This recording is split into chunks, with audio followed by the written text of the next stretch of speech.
Welcome to the Hippodrome of Alexandria.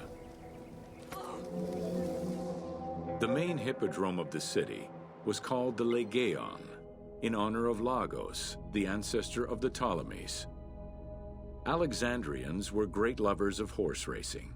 They were fascinated by the rivalry of these races, the agon, as it was said at that time, that every competition brought. It was a struggle for glory.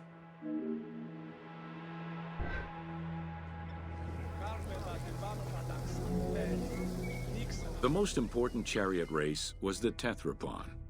Using 4 horses with the quickest harness to the front right, the charioteer would race for 12 laps, with sharp turns at either end of the hippodrome. The victors were crowned with garlands of olive and received prize money, but the most sought-after reward was to be acclaimed by the works of poets, such as Callimachus and Pindar. Ανθρωπέαν πιστεύονται, θεούντον γνωρισέθε, όπως εγώ...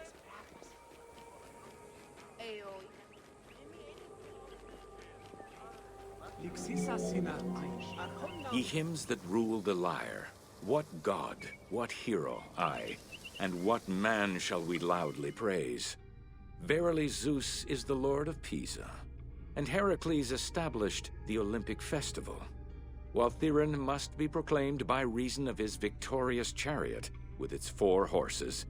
Thiron, who is just in his regard for guests, and who is the bulwark of Acragas, the choicest flower of an auspicious line of sires, whose city towers on high, bringing wealth and glory to crown their native merits.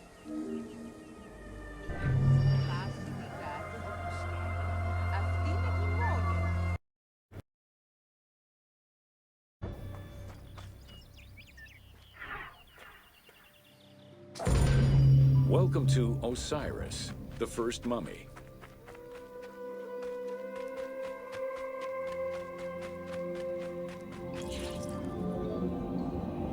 The oldest mummies recovered date from the Old Kingdom, though Egyptologists believe that mummification was in use much earlier than that.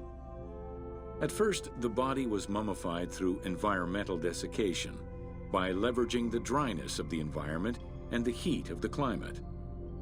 Early experimentations in mummification were conducted with the use of resin made from tree sap. Strips of linen were only used on some superficial parts of the epidermis of the hands or jaw.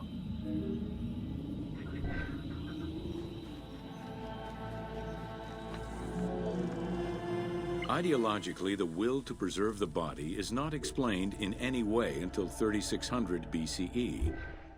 This is when the Egyptian belief that the body housed the soul was finally documented for modern Egyptologists to eventually decipher. It was not until the arrival of the myth of Osiris in the Egyptian religion around the 5th dynasty that mummification was thoroughly conceptualized. The practice was thereafter grounded in both a mythological and ideological point of view.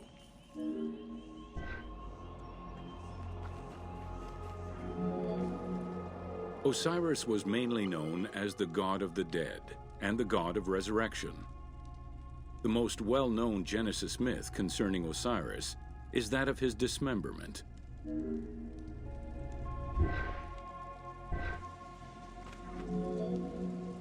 It is Plutarch who gives the most simplified and complete summary of the story.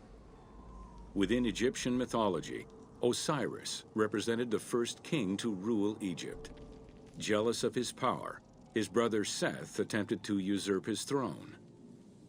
After several unsuccessful attempts, Seth succeeded in killing his brother by dismembering him and scattering the pieces of his body all over Egypt. Isis, the great of magic, traveled all over Egypt in search of the pieces of her husband's body. After a long search, she recovered all the pieces save for his manhood, as it was eaten by a fish.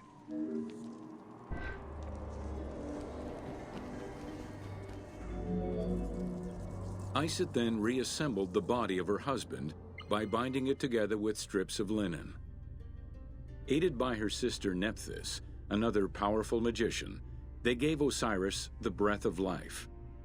This not only brought him back from the dead, but also allowed him to recover his virility long enough to impregnate Iset, thus ensuring his succession before, once more, dying. Thus Horus was born.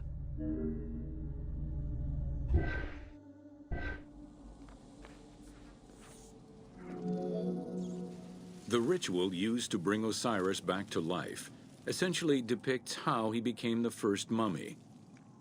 It is why, on the sarcophagi of kings, we often find Iset and Nephthys represented as the magicians who restore life to the deceased.